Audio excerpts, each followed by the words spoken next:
feliz sábado para todos. Amén. ¿Cómo estamos en esta mañana? ¿Cómo nos sentimos? Gracias a Dios por eso. Una vez más, estoy agradecido a Dios por estar aquí con ustedes y especialmente por tener la oportunidad de compartir la palabra de Dios. Siempre que se presenta la palabra de Dios, hay problemas. Siempre que Jesús estaba en un lugar, aparecía un endemoniado.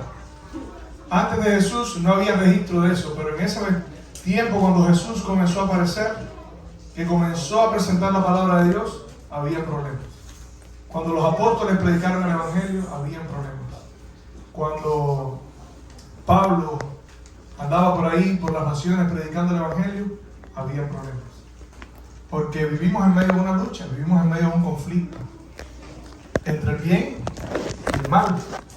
Y la promesa de Dios al principio fue: enemistad pondré entre ti y la mujer, entre tu simiente y la simiente suya. Y probablemente nosotros venimos hoy, en esta mañana, contentos, felices, o tal vez venimos cargados, tal vez venimos tristes y nadie lo sabe. Puede ser que entre los que digo estamos en victoria haya alguien que sienta que su corazón no está en victoria, o que sienta que está en victoria pero está a punto de fallecer, porque la lucha es tan fuerte y a veces se siente tan solo que piensa que en cualquier momento no va a poder continuar. Por eso es que venimos en esta mañana a este lugar a recibir, como dice la palabra de Dios, y quiero invitarles antes de la lectura bíblica a leer en la carta a los Hebreos,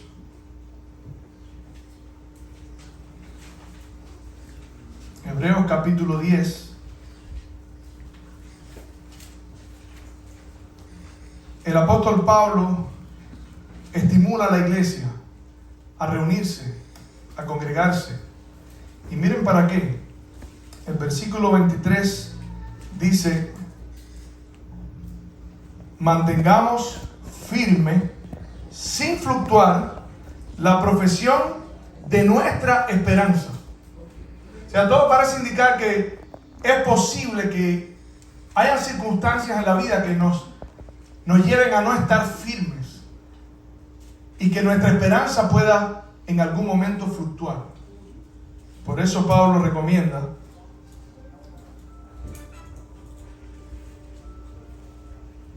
porque fiel es el que prometió, y considerémonos unos a otros para estimularnos al amor, a las buenas obras y a la fe. Versículo 25: no dejando de congregarnos, como algunos tienen por costumbre, sino exhortándonos. Y ahora viene el punto común que Pablo utiliza como referencia en todo lo que él enseña a la iglesia. Tanto más cuando veis que aquel día se acerca. ¿Cuán cercano está aquel día? Yo te quiero decir, si Pablo en ese tiempo lo veía cercano, ¿cuánto más cercano está en nuestros días? Si los reformadores lo vieron cercano, Martín Lutero dijo: yo no creo que el juicio va a demorar más de 300 años. Y estuvo bastante preciso, porque el juicio comenzó unos cientos de años después, en 1844. Si los pioneros de la iglesia vieron ese día cercano, lo esperaban en sus días, ¿cuánto más nosotros? Sin embargo, hay algo que es contraproducente, porque mientras más cercano está ese día, más tiende la iglesia, y cuando digo la iglesia me refiero a mí como persona, más tienden los hijos de Dios a decir: mi Señor tarda en venir. Y Jesús mismo, hablando de estas cosas, dijo: Dios hará justicia a sus escogidos, pero cuando venga el Hijo del Hombre, ¿hallará fe en la tierra? Dios va a hacer justicia a sus escogidos. Cristo está regresando por segunda vez. Y yo te quiero decir, muy pronto, y esta es mi esperanza y te lo digo de todo corazón, muy pronto no vas a tener que luchar más con los problemas y las dificultades de tu vida. Muy pronto no vas a tener que luchar más con las circunstancias que nadie conoce, con las que tú estás luchando diariamente. Muy pronto no vas a tener que luchar más contigo mismo, que es la mayor de todas las luchas, el mayor de todos los conflictos y el centro en el cual se basan todas las promesas de Dios. Son para motivarte a continuar. Por eso en el libro de Romanos, en la carta a los Romanos, el capítulo 15, quiero invitarles a buscar Romanos capítulo 15. Otra vez Pablo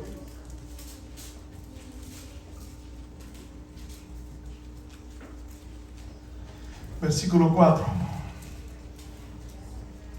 dice: porque las cosas que se escribieron antes para nuestra enseñanza se escribieron, a fin de que por la paciencia y la consolación de las Escrituras tengamos esperanza. Y así hay una tendencia en el mundo hoy, en el mundo cristiano, a tomar todas las promesas de la Biblia y a darle una aplicación local, una aplicación conveniente, una aplicación que tiene que ver con el éxito de la vida, con la prosperidad, con la felicidad, con el vivir en este mundo. Pero Pablo, siempre que hablaba a la iglesia, les hablaba con referencia a ese día, a fin de que por la paciencia y la consolación de las Escrituras tengamos esperanza. Yo quiero decirte, muy pronto esto corruptible se va a vestir de incorrupción, y esto mortal se va a vestir de inmortalidad. En estos días vi una noticia, yo no sé cuán cierto será, pero sé que hace tiempo están detrás de eso. Según leí, y tengo que investigar, pero creo que es muy posible, en California están pasando una ley que permite matar a un niño después de 28 días de nacido. Lo estuve viendo, salió un muchacho y dice: miren, este es mi hijo, tiene menos de 28 días. El estado de California permite que tú decidas si tu hijo continúa viviendo o no. ¿A dónde estamos llegando, familia? Por eso es que en el contexto a veces vemos que hay tantas cosas que están pasando a nuestro alrededor que nuestro corazón desfallece. Nuestra existencia a veces parece que va a dejar de ser, porque la lucha con las cosas que están pasando fuera es tan fuerte que a veces nosotros mismos dudamos que vamos a poder llegar victoriosos a ese día. Por eso la lectura bíblica, hablando también en el contexto de las señales del tiempo del fin, mire lo que Jesús dice a la iglesia. Versículo 11, es curioso que lo pone tan cerca, la referencia a los falsos maestros, la referencia a los falsos profetas, la referencia a las falsas enseñanzas, lo pone antes y después de esto que va a decir Jesús. Y muchos falsos profetas se levantarán y engañarán a muchos, y por haberse multiplicado la maldad, el amor de muchos se enfriará. A veces la maldad del mundo es tanta que tú te comienzas a parecer a lo que odias. A veces el mundo te tienta a convertirte en lo mismo que aborreces. Tú sabes que está mal, te hirió, te maltrató, te habló mal, y tú comienzas de pronto en un acto de justicia, según nosotros, a responder de la misma forma, y no nos damos cuenta que nos estamos convirtiendo exactamente en lo que no queremos llegar a ser. Nuestra mirada y nuestra contemplación tiene que estar en Jesús. Nuestro corazón tiene que estar fijo en la esperanza, como dice que los hombres de fe tenían su corazón ¿dónde? En una ciudad no hecha de esta creación. Pero hay una promesa: si perseveras, serás salvo. El que persevere hasta el fin, este será será salvo. Y viene el momento, familia, en que los valientes serán pocos. Viene el momento en que los que se ponen de parte de Dios por encima de los intereses personales van a ser pocos. Y ahora mismo son pocos. Y es un desafío para todos nosotros. No importa quién sea, si eres un miembro de iglesia que acabas de llegar a la iglesia, o si eres un miembro de iglesia que tiene 30 años, o si eres un pastor jubilado, o si eres un pastor oficiante, no importa, porque todos estamos en el mismo barco. Y corremos el riesgo de que nuestra vista se aparte del blanco y que dejemos de perseverar. Y nos cansamos, nos agotamos. La vida de por sí es una lucha permanente para conseguir el pan. Es una lucha permanente por las preocupaciones, el médico, el trabajo, la familia. No tengo que comer, no tengo que vestirme, están subiendo los precios. Me siguen pagando lo mismo. ¿Y ahora qué voy a hacer? Y esas son preocupaciones legítimas, porque continuamos viviendo en este mundo. Pero a veces no nos damos cuenta de que Jesús dio promesas sencillas que dicen: no os afanéis por el mañana. ¿Por qué? Porque mañana traerá su propio mal. Si Dios cuida de las aves, si Dios viste las plantas, ¿no hará mucho más a vosotros, hombres de poca fe? ¿No dijo Jesús: al que te pida, dale? Al que te maldice, bendícelo. Al que te quiere matar, ora por él. Los cristianos viven de otra forma. ¿Saben cuál es el problema? El problema es que dejamos de mirar este libro. Estamos demasiado tiempo viendo películas, novelas, series, Facebook. Demasiado tiempo. Y la Biblia dice que nosotros nos convertimos en lo que contemplamos. Por eso Pablo dice: mirando a cara descubierta la gloria del Señor como un espejo, somos transformados de gloria en gloria. Todo lo bueno, todo lo justo, todo lo noble, si hay algo de buen nombre, en esto pensad. Transformados a través de la renovación de vuestro entendimiento. Y Jesús, antes de irse, lo dijo: mirad que os lo he dicho. Acuérdate que te lo dije. Mirad por vosotros mismos, que vuestros corazones no se carguen de glotonería, de embriaguez y de los afanes de esta vida. Yo te quiero decir, muy pronto no vas a tener que seguir luchando con los afanes de la vida.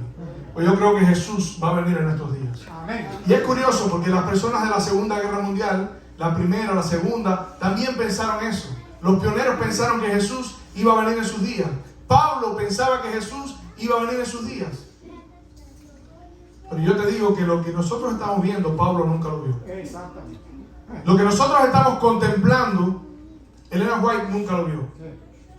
De lo que nosotros estamos siendo testigos, los pioneros ni siquiera sospechaban que estas cosas podían pasar, porque ellos sabían que los problemas iban a venir de afuera, pero nunca se imaginaron que los problemas iban a venir de adentro,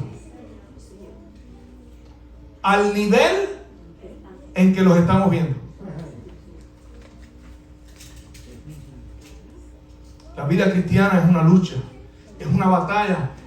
Cuando Pablo se refiere a estas cosas, hablándole a Timoteo, le dice: Timoteo, pelea la buena batalla, echa mano de la vida eterna, lucha, persiste, persevera, no te canses. Y Pablo, cuando le habla a los hebreos, le dice: miren a Jesús, que luchó hasta la sangre combatiendo contra el pecado. Y tú tienes que hacer lo mismo. Tienes que continuar luchando. Aún no habéis luchado, dice Pablo, hasta la sangre combatiendo contra el pecado, y ya te olvidaste de la palabra que dice: hijo mío, no menosprecies la disciplina del Señor. ¿Sabes? Antes nosotros no teníamos ese problema, ¿no es cierto? ¿Cuántos tienen 20 años en la iglesia? 20 años o más. ¿Se acuerdan cuando ustedes no eran de la iglesia? No solo hacían lo malo, sino que lo celebraban. Entre los jóvenes decían: mira la meta. Me acosté con esta, me acosté con aquella, ella es esposa de fulano, pero estaba conmigo, y se regocijaban en eso. No solamente hacían lo malo, se regocijaban en lo malo. Mira lo que dice el apóstol Pablo en la carta a los Efesios, capítulo 2. A ver si hay una forma más clara de describir esto que acabo de decir. Versículo 1 dice: y Él os dio vida a vosotros cuando estabais muertos en vuestros delitos y pecados. Por favor, nadie me diga que antes del Señor era un santo. Nadie. Porque ¿saben qué es lo que pasa? Que nos creíamos santos porque no teníamos la luz del Espíritu Santo alumbrando la maldad de nuestros corazones. Por eso es que el Espíritu Santo, como dijo el hermano ahorita, nos convence de pecado, de justicia y de juicio. Todos, dice Pablo, estábamos muertos en delitos y pecados, en los cuales anduviste en otro tiempo, siguiendo la corriente de este mundo, conforme al príncipe de la potestad del aire, el espíritu que ahora opera en los hijos de desobediencia, entre los cuales también nosotros vivimos en otro tiempo, en los deseos de nuestra carne, haciendo la voluntad de la carne y de los pensamientos, y éramos por naturaleza hijos de ira, lo mismo que los demás. ¿Qué dice? Lo mismo que los demás. Pero entonces, ahora aceptamos a Jesús. Y cuando usted tiene ese primer amor, anoche yo estuve dando un estudio bíblico. Y a la persona que le estaba dando el estudio bíblico, casi no me dejaba dar el estudio. Por la sed que tenía, las preguntas que tenía. Estuvimos dando un estudio como de 2 horas. Le dije, me da pena con ustedes, estamos aquí hasta las 11, les prometo que para la próxima va a ser menos tiempo. Y ella me dice, no, discúlpame a mí, porque el problema es que yo soy quien está haciendo las preguntas. Los miércoles estoy dando otro estudio bíblico. Me he hecho la promesa en varias ocasiones de hacer el estudio por media hora, 45 minutos. Imposible. Porque Dios está levantando un grupo de personas que tienen hambre y sed de justicia. Tienen hambre y sed de la palabra de Dios. Y yo le estaba diciendo anoche, nuestro problema es que perdimos eso. Como iglesia. Y cuando digo como iglesia no estoy hablando de la institución. Estoy diciendo yo, como hijo de Dios, perdí el hambre. Me acostumbré. Me acomodé. Dejé de crecer. Y cuando dejas de crecer, empiezas a morir. Lo peor de cuando dejas de crecer es que comienzas a pensar que estás bien. Y cuando creces es todo lo contrario. Mientras más cerca estás de Jesús, más te ves como realmente eres. Y eso es lo que te hace necesitar de Dios. Eso es lo que hace que tú te sientas contrito, quebrantado, porque te das cuenta. Y anoche yo le estaba diciendo en el estudio, hay momentos en esta lucha cuando tú estás bajo la sombra del Espíritu Santo, que tú piensas que ya no puedes más, que tú piensas que tú no te vas a salvar, porque la realidad de nuestra condición es tan grave que a menos que, como dice el Espíritu de Profecía, entre de vez en cuando un rayo de luz de la esperanza de la salvación que tenemos en Cristo, nuestra mente se agobia por la realidad de la maldad que hay en nuestro corazón. Y cuando hablamos de los hombres de Dios, sucedía exactamente lo mismo. El profeta Isaías dice, todos nosotros somos como suciedad, y todas nuestras justicias como trapos de inmundicia. Dice, toda cabeza está enferma y todo corazón doliente. Desde la cabeza hasta la punta del pie, todo es podrida, llaga e hinchazón. Pero hay esperanza. El plan de la redención es un plan hecho a nuestra medida. Es un plan donde tus errores son parte del proceso. A veces necesitas cometer errores.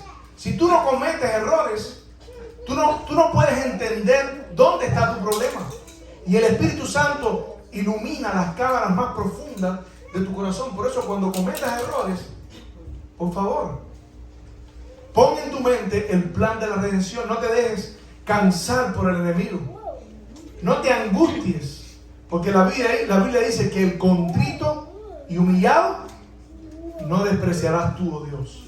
Cuando tú te sientas de esa forma, el Espíritu de Profecía dice, es el mayor argumento que tú puedes tener para venir a Jesús. Y a veces nuestros pecados nos alejan de Dios, cuando es Dios quien tiene la solución para nuestros pecados. Y los hijos de Dios, el libro de Hebreos dice que estos hombres eran hombres de los cuales el mundo no era digno. Y por la fe, cuando dice por la fe, ¿a qué se refiere? Vamos entonces a Efesios, donde dice, tomad el escudo de la fe, para apagar, ¿qué cosa? Los dardos de fuego del maligno. Estos hombres, miren la historia de Job. ¿Qué dice Job? Tenía que luchar con sus amigos y tenía que luchar consigo mismo. Porque la Biblia dice que al final él dijo, miserable de mí, me aborrezco. El que dice miserable es Pablo, pero más o menos él está diciendo lo mismo. Ahora mis ojos te ven, por tanto me aborrezco en polvo y ceniza. Cuando se le dio una revelación más clara de quién él era realmente, se dio cuenta que su justicia era como trapo de inmundicia. Mira la historia de Isaías que acabamos de mencionar. La historia de Daniel, un hombre que no se le conoce pecado. Pero saben que anoche yo descubrí un lugar donde se dice del pecado de Daniel. ¿Ustedes han leído alguna vez un versículo donde se habla del pecado de Daniel? En el capítulo 9 Daniel dice, yo estaba intercediendo, confesando el pecado de mi pueblo y mi pecado. Daniel estaba confesando su pecado. Sin embargo, como un hombre que estaba tan cerca del corazón de Dios, que Jesús mismo viene donde él y le dice, no temas, varón muy amado. Tú eres muy amado. Sin embargo, mientras más cerca estaba de Dios, más entendía su gran necesidad. Decía, Señor, tuya es la justicia y nuestra, dice Daniel, es la confusión de rostro. Y Daniel tenía que luchar consigo mismo y tenía que luchar ¿con quién? Con el foso de los leones, con los hombres que estaban tramando a escondidas para destruir su vida. Y asimismo, cada hijo de Dios ha tenido que pasar por eso. Juan el Bautista igual no se le conoce pecado, sin embargo Jesús dice, este es el mayor, pero el más pequeño en el reino de los cielos, mayor es que él. Pedro, ¿qué es lo que dice Pedro? Señor, apártate de mí, que soy ¿qué cosa? Pecador. Juan decía, porque el que dice que no tiene pecado, se engaña a sí mismo y hace mentiroso a Dios. Mientras vivimos en este mundo tenemos que luchar con lo que está pasando fuera de nosotros y con lo que está pasando dentro de nosotros. Muy pronto yo te quiero motivar a continuar luchando. No te canses. A veces parece que no se va a acabar nunca, pero no te canses. Sigue luchando porque hay promesas de Dios para ti. Hay promesas de Dios para los que vencen. La Biblia dice que Jesús le dijo a Juan, al que venciere, y lo repite 7 veces en el Apocalipsis. A cada iglesia le dice, al que venciere. Entonces quiere decir que es posible vencer. Quiere decir que lo que pasó con Jacob en el Génesis es algo que puedes hacer tú también. ¿Con qué te he dicho que tienes que luchar? Contigo mismo y con la gente. Esa lucha contigo en realidad es una lucha con Dios. Porque es Dios quien sembró esa nueva naturaleza dentro de ti. Ese ser pequeñito que la Biblia llama la simiente. que dice que somos nacidos no de incorruptible, sino, no de corruptible, sino de incorrupción. Y esa semilla, la Biblia dice que cuando tú eres nacido de Dios, no practicas el pecado. ¿Se puede vencer el pecado? Sí, se puede vencer. Tú no tienes que continuar siendo un esclavo del pecado. Y es curioso porque estoy hablando de antes y después de Cristo. ¿Sabe? La Biblia dice que el hombre natural no percibe las cosas, no comprende las cosas espirituales. Y es curioso cómo una misma palabra para un nacido de nuevo puede tener un significado completamente diferente al significado que tiene para alguien que la Biblia llama el hombre natural. Cuando hablamos de amor, el hombre natural cree que el amor es una emoción, el amor es un sentimiento, el amor es algo que va y viene. Pero el hombre que es nacido de nuevo, que tiene a Dios en su vida, que se guía por su palabra, entiende que el amor es un principio.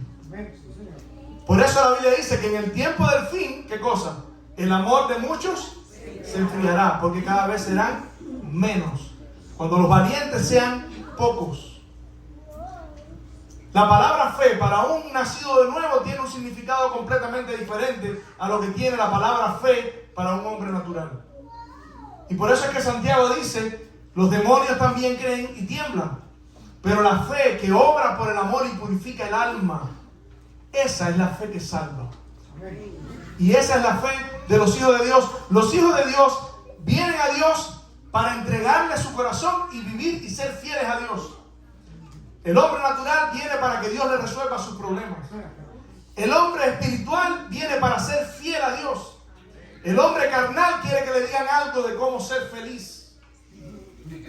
Y no entiende que la felicidad depende de vencer el pecado que gobierna tu vida.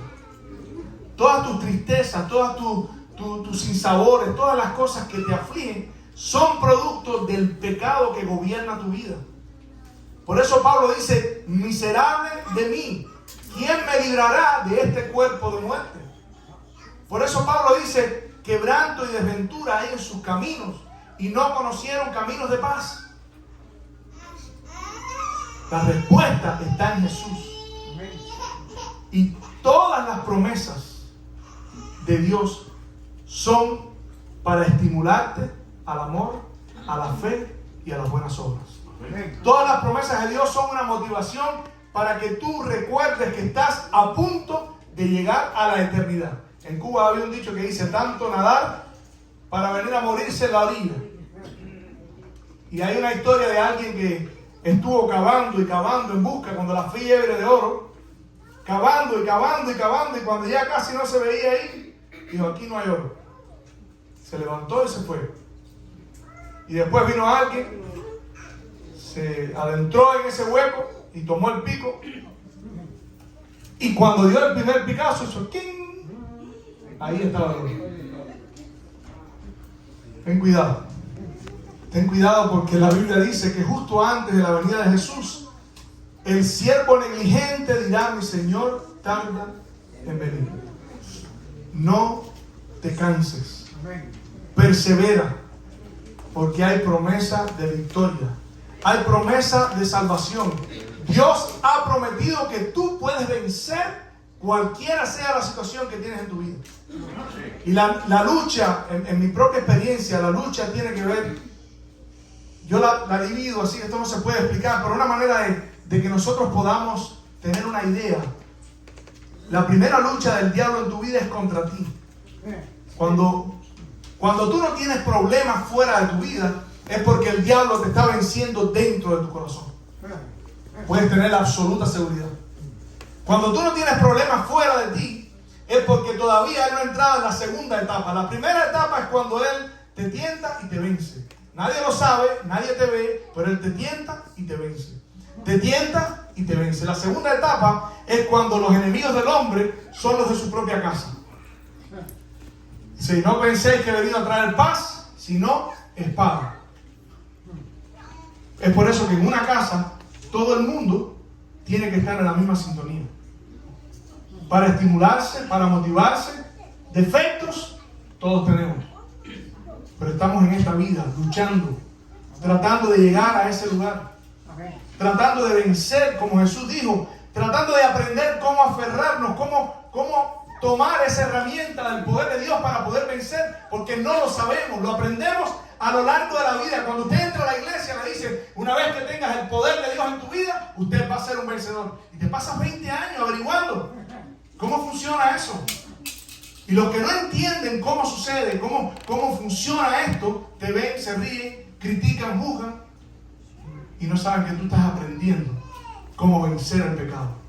Y eso fue lo que pasó con Abraham. Abraham a los 90 años fue que pudo venir a ver el cumplimiento de su promesa. Moisés se pasó 40 años en el desierto y otros 40 años con el pueblo. Pero de un hombre terrible llegó a ser el hombre más manso que había sobre la tierra. Es la obra de toda la vida. Es la santificación. Sí se puede vencer. Ahora, querido amigo, cuando el diablo ve que no te puede hacer caer, prepárate, porque ahí viene la segunda parte.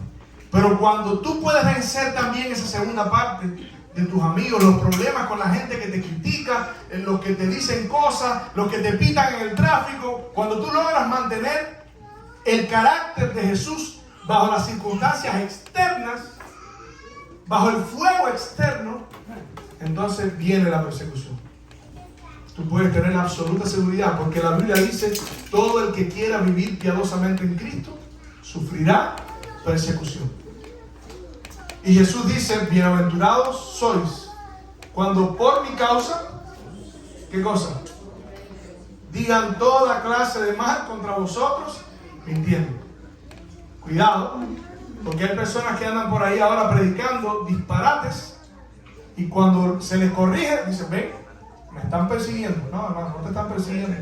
Estás diciendo disparates. No es eso de lo que la Biblia está hablando. La Biblia te dice, cuando digan toda clase de mal contra vosotros, mintiendo. Cuando usted vive para Dios y en lo más profundo de tu corazón, tú sabes que estás rindiendo todo lo que puedes a Dios. Dios cada vez te da más luz y más luz y más luz. Y esa luz a veces tú tratas de compartirla, pero es imposible. Por eso es que las vírgenes no pudieron compartir su aceite con las otras. La salvación es personal. La salvación es individual. Todos vamos a llegar al cielo en grupo. Pero para poder estar en ese grupo, tuvimos que vencer solos. Aprender a vivir con Dios. Y yo te quiero decir una vez más, hay promesa. Dios es fiel. Dios ha prometido que si tú extiendes tu mano, Él va a ser como Pedro, como Él hizo con Pedro, que lo sacó ¿de dónde? Del agua. Dios puede levantarte del agua. Dios puede sacarte de la tormenta. Querido amigo, no te canses. Continúa luchando, porque un poquito más y el que ha de venir vendrá y no tardará. Que Dios te bendiga.